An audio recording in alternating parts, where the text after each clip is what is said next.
함께 한번 따라해 보시겠습니다. 하나님의 말씀을 듣고 그 말씀이 내 안에 거하게 하는 것입니다.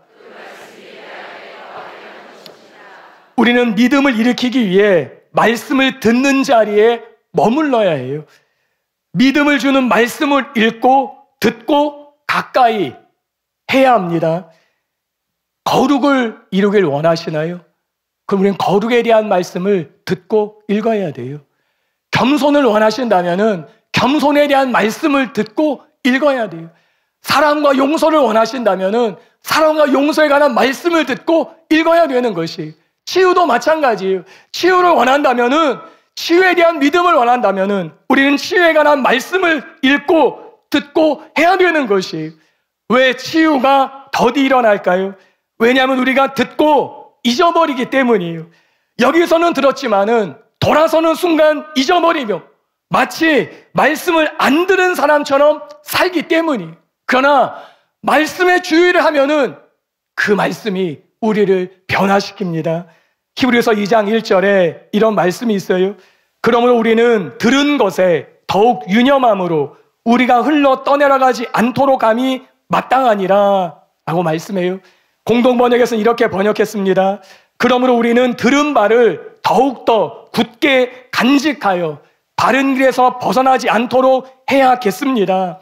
현대인의 성경에서는 그러므로 우리는 들은 말씀에서 벗어나지 않도록 그것을 마음에 깊이 간직해야 합니다 라고 번역했어요. 확대 번역에서는 이렇게 번역했습니다. 우리가 들었던 진리들의 평상시보다 훨씬 더 밀착된 주의를 우리가 마땅히 기울여야 합니다 라고 번역했어요. 하나님의 말씀을 들었다면은 평상시에 우리가 주의를 기울이는 것보다 훨씬 더 밀착해서 주의를 기울여야 된다는 것이에요. 더욱더 주의를 기울여야 된다는 것이지요. 더욱더 마음에 깊이 간직해야 된다는 것이에요. 우리는 말씀을 듣고 그 말씀이 우리 안에 있도록 하기 위해서 주의를 다해야 된다는 것이에요. 말씀을 들었다는 것과 말씀이 내 안에 거한다는 것은 다른 것이에요. 거한다는 것은 함께 산다는 의미입니다. 가족이 되는 것이에요. 손님으로 왔다가 손님으로 떠나는 것이 아니라 가족이 되어서 함께 사는 것이, 그게 말씀이 내 안에 거한다는 것입니다. 우리는 하나님의 말씀을 손님이 아니라 가족으로 삼아야 합니다. 하나님의 말씀과 결혼해야 합니다. 말씀과 함께 동행하고 말씀과 함께 살기로 결심해야 되는 것이에요. 말씀과 꼭 붙어 다니기로 결단해야 되는 것입니다. 그러면은 놀라운 치유가 우리 가운데 일어나게 될 것입니다. 집에서도, 길을 갈 때에도, 주방에서, 직장에서, 일하면서도 잊어버리지 말고 묵상하는 것이에요. 말씀이 내 안에 거하도록 주의를 다하는 것이에요. 두 번째, 함께 따라해 보겠습니다. 들은 말씀대로 행동하는 것입니다. 여러분, 우리는 무에서 유를 누구도 창조할 수 없습니다. 무에서 유를 창조하시는 분은 오직 하나님 뿐이셔요. 창조적인 기적들이 계속해서 일어나고 있지요. 하나님이 하시는 것이지요. 그러나 우리는 말씀을 믿고 행동에 옮길 수는 있습니다. 이게 우리가 할 수 있는 일이에요. 그때 치유와 기적을 보게 됩니다. 여러분, 예수님께서 처음으로 기적을 일으킨 곳은 가나 혼인잔치였습니다. 그때 하인들은 예수님의 말씀을 믿고 순종했지요. 그리고 기적을 보게 되었어요. 하인들이 물을 포도주로 바꾼 것이 아니에요. 하인들에게는 그런 능력이 없어요. 하인들은 맹물을 포도주로 바꿀 능력이 없습니다. 포도주는 하나님께서 바꾸셨어요. 하인들이 한 것이 무엇입니까? 하인들은 말씀을 듣고 순종했을 뿐이에요. 그리고 기적을 경험한 것이에요. 하인들의 순종이 없었다면은 물은 변하지 않았을 것이에요. 여러분, 하나님께서 전능하시다는 것은 무엇이에요? 우리 하나님은 전능하십니다. 못하실 것이 없으셔요. 우리 하나님은 능치 못하심이 없으십니다. 하나님은 모든 것이 다 가능한 분이셔요. 그런데 하나님이 전능하시다는 것은 하나님이 모든 것을 대신해 주신다. 그 의미가 아니라는 것이지요. 많은 사람들이 하나님은 전능하시니까 하나님 좀 해보세요. 하나님 다 해주세요. 하나님 처음부터 끝까지 다 좀 해보세요. 하나님 전능하시잖아요. 그렇게 생각해요. 그런데 하나님은 말씀하세요. 너가 해야 한다. 대신해줘가 아니라 너가 해야 한다. 너가 해야 한다. 하나님께서는 말씀하세요. 내가 도와줄 것이니까 그런데 너가 해야 한다. 그렇게 말씀하는 거예요. 물을 하인이 떠다 줘야만 됐던 것이, 하나님은 반드시 물을 포도주로 바꾸시는데 그 순종은 하인이 해야만 되는 것이었어요. 기적은 그렇게, 치유는 그렇게 일어나는 것이에요. 출애굽기 14장 15절과 16절에 이런 말씀이 있어요.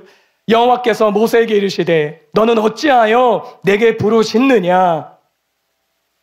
이스라엘 자손에게 명령하여 앞으로 나아가게 하고 지팡이를 들고 손을 바다 위로 내밀어 그것이 갈라지게 하라. 이스라엘 자손이 바다 가운데서 마른 땅으로 행하리라 하는 말씀이에요.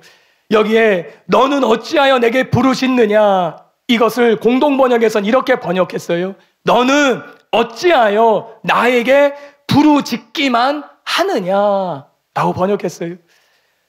앞은 홍해고 뒤는 애국 군사가 쫓아오는데 어찌할 바를 모르는 거예요. 무엇을 해야 되겠어요? 모세가 하나님께 기도하는 것이에요. 하나님께 부르짖은 것이에요. 하나님은 그 기도를 들으시고 말씀하는 거예요. 왜 부르짖기만 하니? 왜 기도만 하니? 왜 나를 찾기만 하니? 치유를 적용한다면 그런 거예요. 왜 치유 기도만 하니? 왜 치유 선포만 하니? 왜 안수만 하니? 걷게 해라. 뛰게 해라. 우리 김옥경 목사님이 낮에도 뛰시라고 그때 치유해서 간증받은 분들이 간증하시잖아요. 하나님은 그것을 원하시는 것이에요. 모세에게 말씀하시지요. 이스라엘 자손에게 명령하여 앞으로 나아가게 해라. 왜 부르짖기만 하냐? 앞으로 나아가게 해라. 그리고 너는 지팡이를 손을 내밀어라. 그러면은 홍해가 마른 땅처럼 될 것이다. 건너게 될 것이다. 하나님이 말씀하시는 것이었어요. 여러분, 예수님께서는 찾아온 환자들의 치유를 대신해 주신 적이 없습니다. 예수님은 말씀하시고 그 말씀을 믿은 사람이 행동해야만 했던 것이에요. 때로는 앞을 볼 수 없는 소경에게 예수님은 말씀하셔요. 실로암 못으로 가서 씻어. 지금 눈을 볼 수 없어요. 앞이 아직도 소경이에요. 그런데 예수님은 소경에게 말씀하는 거예요. 실로암 못에 가서 씻어. 실로암 못까지 가는 길이 15분 거리였다고 그래요. 장애인이 15분을 앞두고 본 사람이 가는 것은 쉬운 일이 아니지요. 보통 사람 같으면 불평했을지도 몰라요. 조금이라도 보여주게 하지. 이게 빛이라도 좀 보여주게 하지. 이게 너무하시네. 저 같았으면 그랬을 것 같아요. 한쪽 눈이나 좀 보게 해주시든가, 실눈이나 좀 보게 해주시고, 뭔가 좀, 이렇게 물건이 뭔지 좀 알게 해주고 가라고 그러시지. 앞도 본 사람에게 그것도 진흙을 발라서 어쩌겠다는 거예요?